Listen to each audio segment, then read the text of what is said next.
নতুন প্রবাসীদের জন্য আরবি ভাষা শিখুন। চ্যানেলটি সাবস্ক্রাইব করুন। যারা আরব দেশে আছেন ভিডিওটি তাদের জন্য। সানা এর অর্থ বছর। সানা এর অর্থ বছর। আমরা বলি বছর, আরবিতে বলতে হবে সানা। আমরা বলি বছর, আরবিতে বলতে হবে সানা। সানা এর অর্থ বছর। শাহার এর অর্থ মাস। শাহার এর অর্থ মাস। মাস এর আরবি হলো শাহার।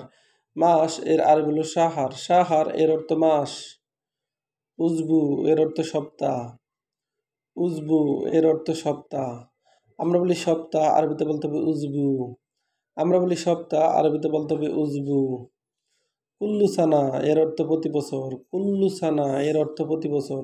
কুল্লু এর অর্থ প্রতি বা আর সানা এর অর্থ বছর। কুল্লু সানা এর অর্থ প্রতি বছর। ইয়াউম এর অর্থ দিন। ইয়াউম এর অর্থ দিন। দিন এর আরবি হলো ইয়াউম। দিন এর আরবি হলো ইয়াউম। কাম ইয়াউম এর অর্থ কতদিন। কাম ইয়াউম এর অর্থ কতদিন। আমরা বলি কতদিন, আরবিতে বলতে হবে কাম ইয়াউম। আমরা বলি কতদিন, আরবিতে বলতে হবে কাম ইয়াউম। কুল্লু ইয়াউম এর অর্থ প্রতিদিন। কুল্লু ইয়াউম এর অর্থ প্রতিদিন। আমরা বলি প্রতিদিন, আরবিতে বলতে হবে কুল্লু ইয়াউম। আমরা বলি প্রতিদিন, আরবিতে বলতে হবে কুল্লু ইয়াউম। কুল্লু ইয়াউম এর অর্থ প্রতিদিন। প্রতিদিন এর আরবি হলো কুল্লু ইয়াউম। আবার এক নজরে দেখুন, সানা এর অর্থ বছর। সানা এর অর্থ বছর। আমরা বলি বছর, আরবিতে বলতে হবে সানা। আমরা বলি বছর, আরবিতে বলতে হবে সানা। সানা তার মানে বছর। শাহার এর অর্থ মাস। শাহার এর অর্থ মাস। মাস এর আরবি হলো শাহার। মাস এর আরবি হলো শাহার।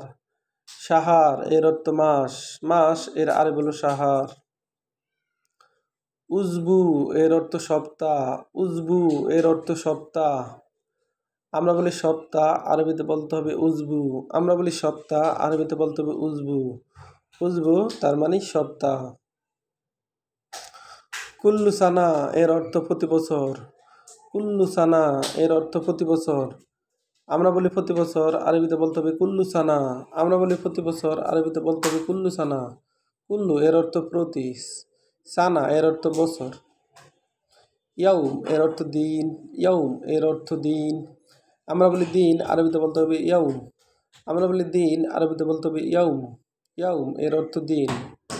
কাম ইয়াউম এর অর্থ কতদিন। কাম ইয়াউম এর অর্থ কতদিন।